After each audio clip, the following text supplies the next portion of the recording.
April 19, 1943. The search party moved through the jungle north of Bend with machetes, rifles, and the kind of silence men keep when they already fear what they're going to find. The island was Bougainville. The canopy held the morning light above them, cut into strips by vines and leaves. Every step brought the smell of wet earth, burned metal, and aviation fuel. Lieutenant Amasana led the party toward the wreckage. They had been told to find a plane. They knew who had been inside it. Even before they saw the body, some of them understood that Japan had lost more than an aircraft. Under a tree, away from the torn pieces of the bomber, Admiral Isoroku Yamamoto sat upright in his seat. A white glove rested near the hilt of his sword. His uniform was dark. His face was composed enough that men later argued whether the search party had arranged him that way out of respect. The official memory preferred the image of commander who looked calm after death. The living men stood still. 18 months earlier, Yamamoto had been almost unknown to ordinary Americans. After Pearl Harbor, his name became one of the first enemy names an American child could hear at a dinner table. In Japan, he was more complicated. He had warned against war with the United States, then planned the strike that began it. He had studied America, gambled in America, watched American factories, and returned home with conclusion Tokyo disliked. Japan could win early victories. Japan could not win a long industrial war. His family already knew a different version of him. To Reiko Mihashi, he was a husband often absent and difficult to hold. To Yoshimasa, Tadao, Sumiko, and Masako, he was a father whose work belonged to ships, signals, staff rooms, and the emperor. His letters and visits came from a life that moved between public duty and private distance. The men in the jungle could not carry that version home. They carried ashes, sword documents, and a story the Navy could control. Yamamoto's death would be hidden from the public for more than a month. Japan still needed him alive in the minds of its people. Morale was fragile. Guadalcanal had been lost. Midway's wound had never healed. Operation Igo had produced reports of victories that were larger on paper than in the sky. The Navy had to decide how to turn a dead admiral into strength. His family had no such luxury.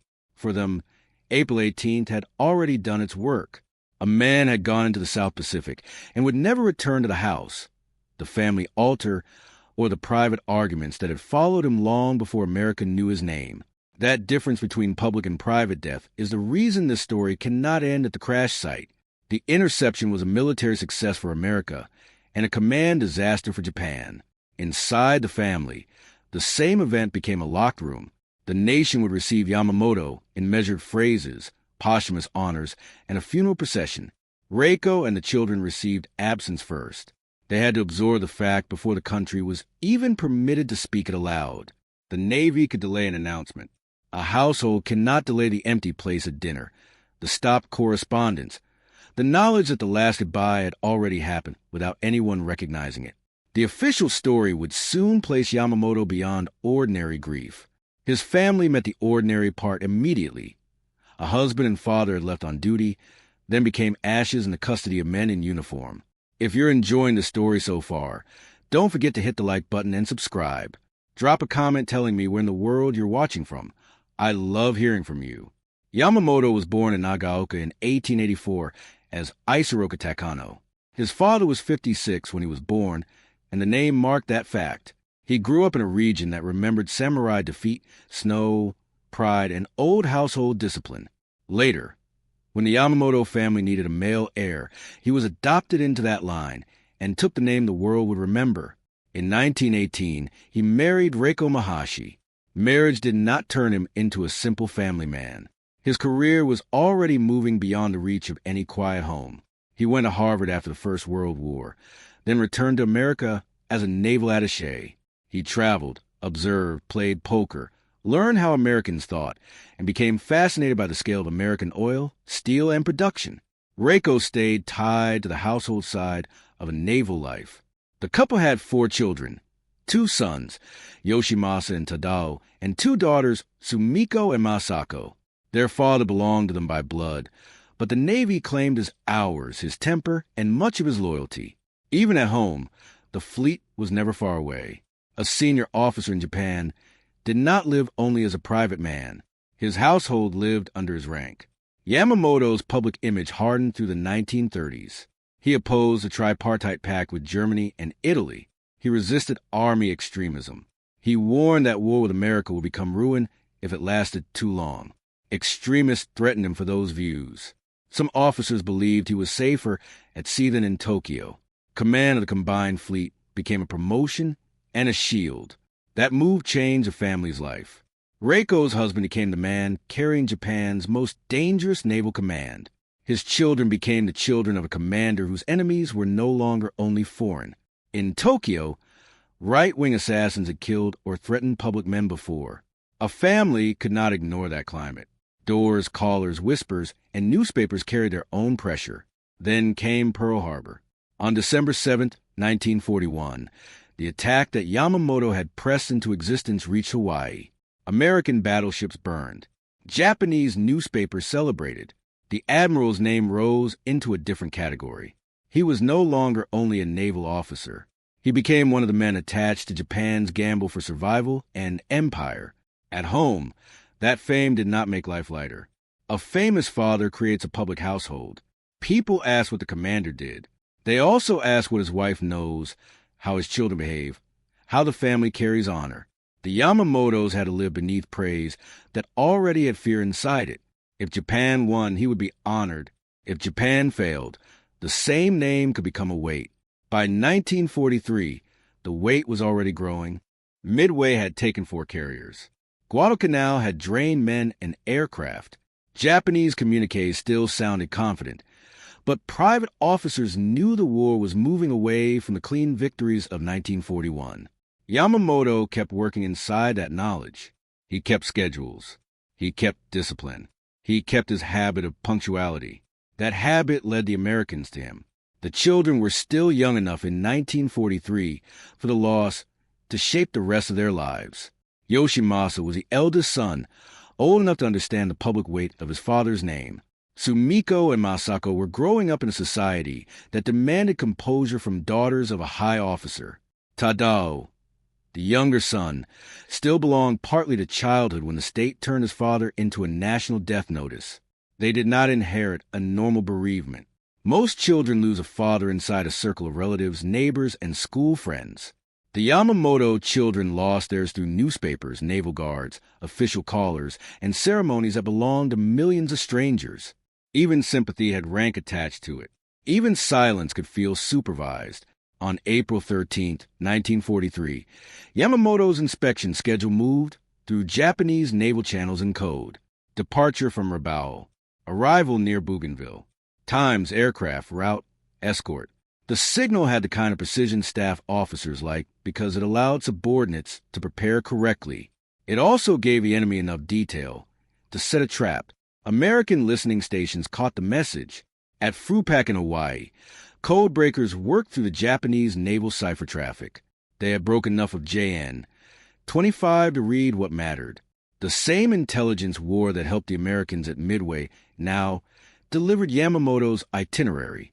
The message went to Admiral Chester Nimitz. Killing Yamamoto carried a danger beyond the mission. If the Japanese realized why the Americans had found him, they might change their codes. That would close one of the most valuable windows the Allies had in the Pacific. A dead admiral could cost future intelligence. Washington chose to strike. The mission went to P-38 Lightning pilots on Guadalcanal. The fighters needed external tanks and exact navigation. A direct course would pass too close to Japanese observation. The route curved over open water, long enough to push the aircraft near their limit.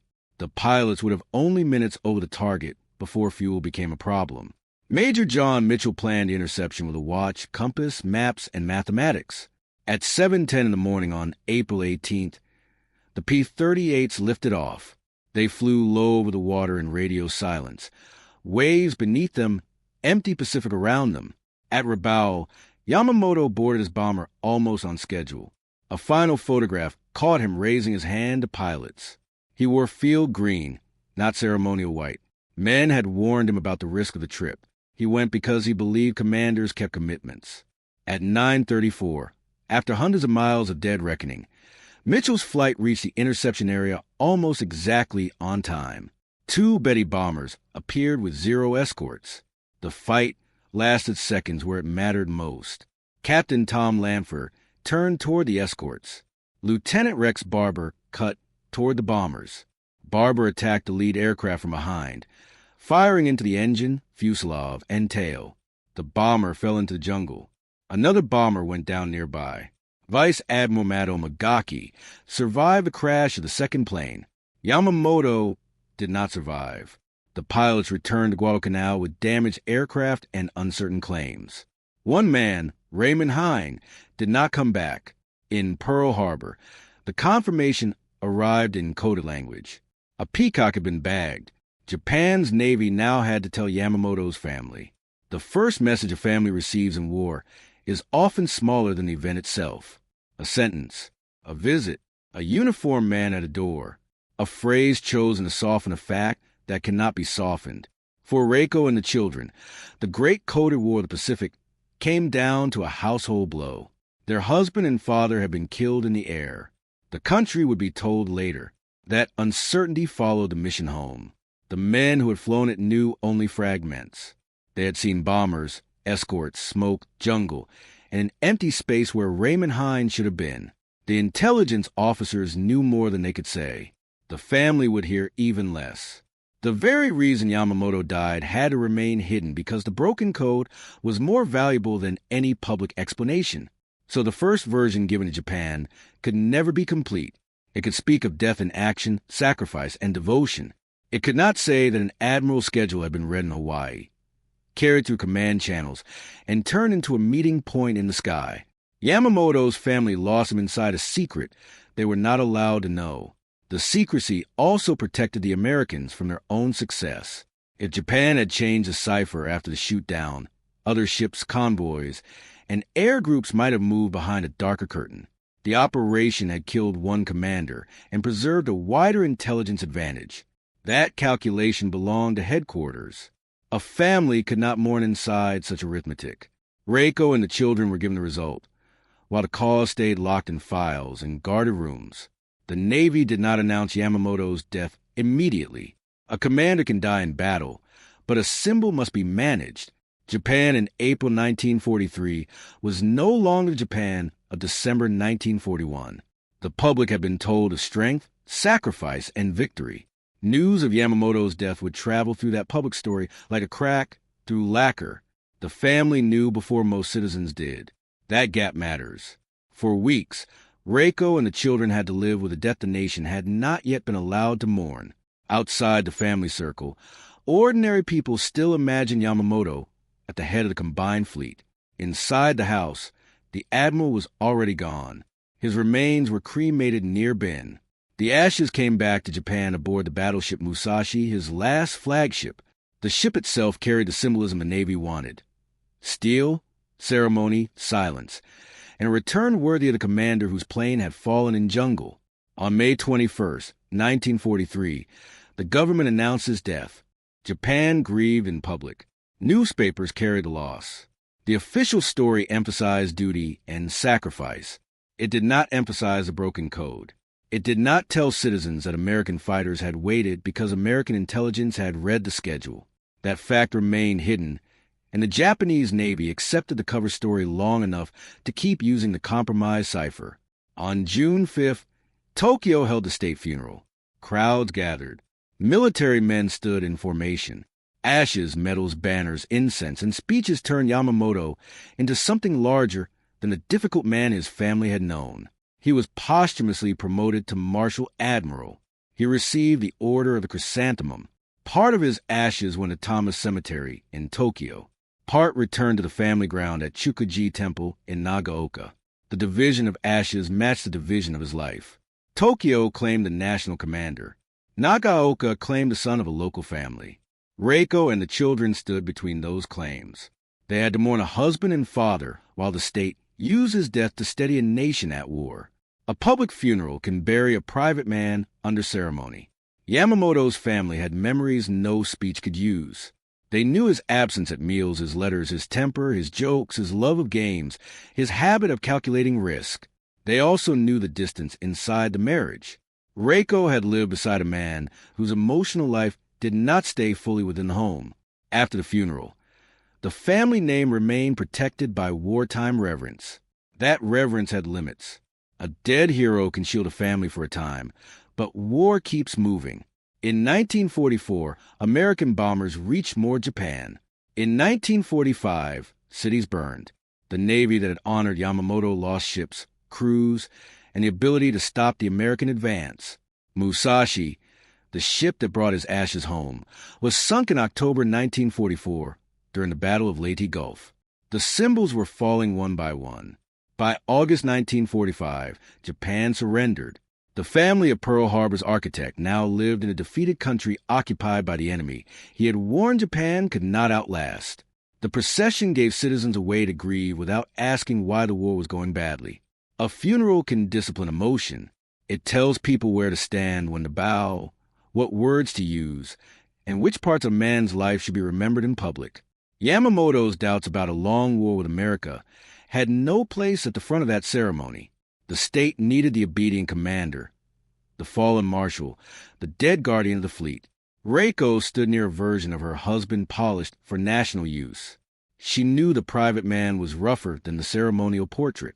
He had been absent, demanding, playful, difficult, brilliant, and emotionally distant in ways public mourners could not see. The children watched the same transformation. Their father had become a symbol before they had finished grieving the man. If you're hooked on this story, make sure to subscribe and turn on notifications so you never miss an upload. Your support means everything and helps me bring you more emotional stories like this one. Defeat changed the meaning of every famous wartime name. During the war, Yamamoto's family carried a name wrapped in ceremony. After surrender, the wrapping loosened. Japan had to look at ruins, prisoners, hunger, burned neighborhoods, and the dead. The country had to hear what had been done in its name across Asia and the Pacific. It also had to decide what to do with men who had been celebrated before the defeat. Yamamoto's case resisted a simple verdict. He had opposed war with America before the decision was made.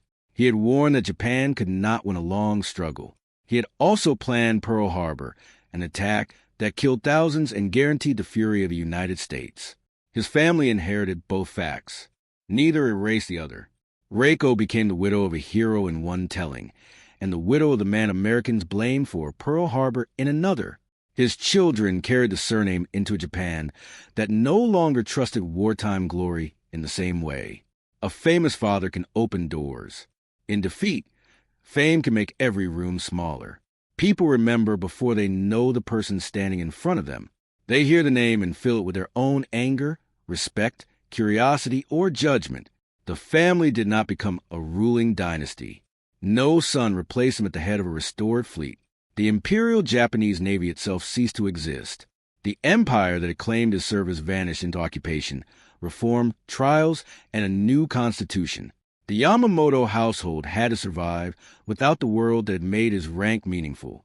His memory moved into books, films, museums, and arguments.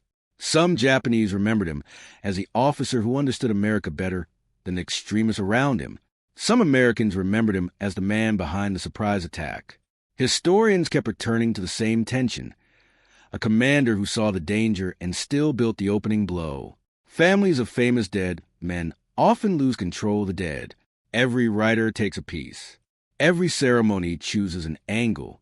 Every government prefers a usable memory. Reiko and the children could keep photographs and household stories, but the public Yamamoto belonged to other people now. In 1954, Reiko allowed a more painful private layer to enter public view. She said Yamamoto had been closer to his favorite geisha, Kawai Chiyoko, than to her. The admission stirred controversy because it cut through the polished image of the martial admiral. It made the war god human, in a way many people disliked. For Reiko, the statement may have been less scandal than correction. She had lived the marriage. She knew the difference between official mourning and domestic truth.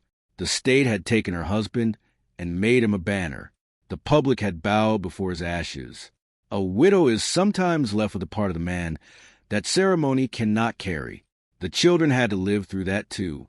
Their father became a subject others debated. Their mother became part of that debate. The family name stayed attached to Pearl Harbor, Midway, Bougainville, and the question of whether one man could understand disaster and still help begin it. That is a hard inheritance. The occupation years made private memory even more careful. Families connected to the old military order learned to measure their words. Some memories could sound dangerous. Some defenses could sound foolish. Some grief could look like loyalty to a vanished empire. The Yamamoto family had to live in Japan where American soldiers walked the streets, and the Pearl Harbor name still carried heat across the Pacific. The surviving record follows Yamamoto far more closely than it follows Reiko and the children. That silence is part of the aftermath.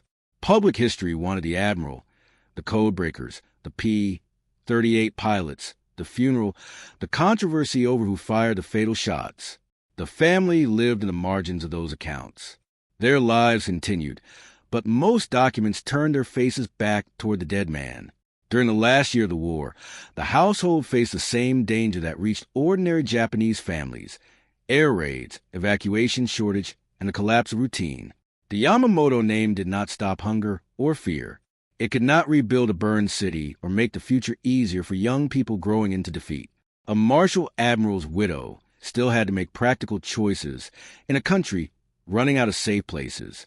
Nagaoka kept Yamamoto close. His birthplace mattered to the story because it gave Japan a place to put memory that was smaller than the empire. A city can remember a son differently than a state remembers a commander. The Isoroku Yamamoto Memorial Museum in Nagaoka holds artifacts, photographs, and part of wreckage from the bomber.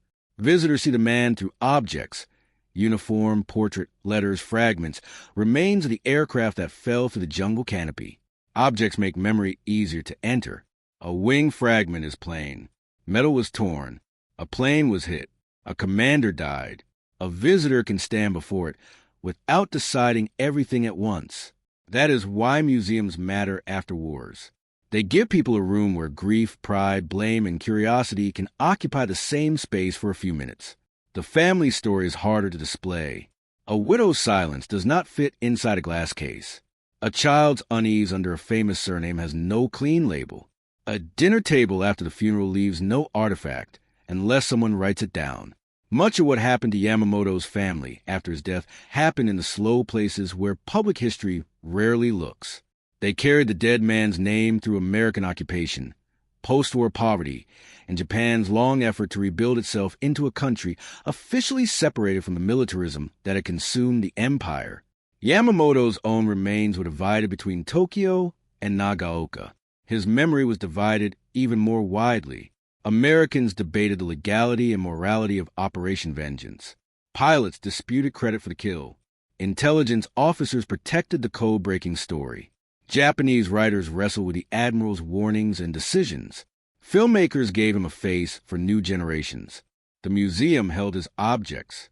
The family lived with the surname. That surname did not answer the deepest question.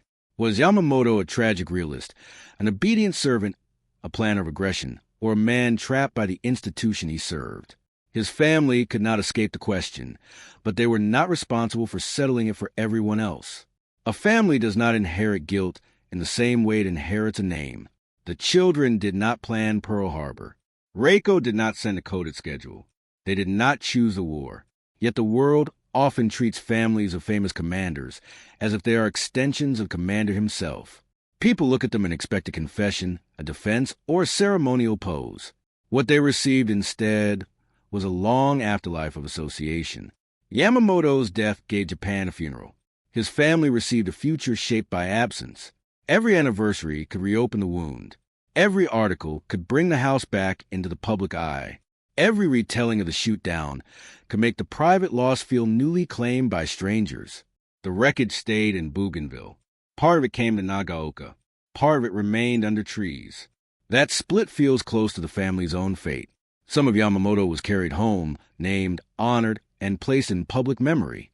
Some of him stayed unreachable, in a jungle, in letters, in the marriage Reiko described years later, and in the private memories his children did not owe to history.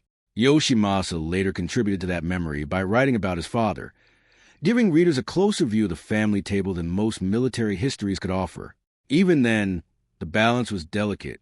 A son can correct a marble statue only so much before people accuse him of damaging the statue. He can soften it only so much before the man disappears behind affection. That is the burden of family testimony after war. It is intimate, but it is never free of pressure. People want the son to reveal the father. They also want the father to remain recognizable as the admiral from the history books. Between those demands sits the ordinary human record. Meals, letters, absences, habits, irritations, kindnesses, and things remembered because no official historian thought to preserve them.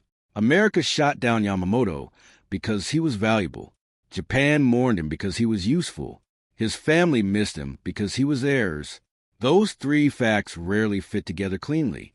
A military target becomes a state martyr, then a historical argument.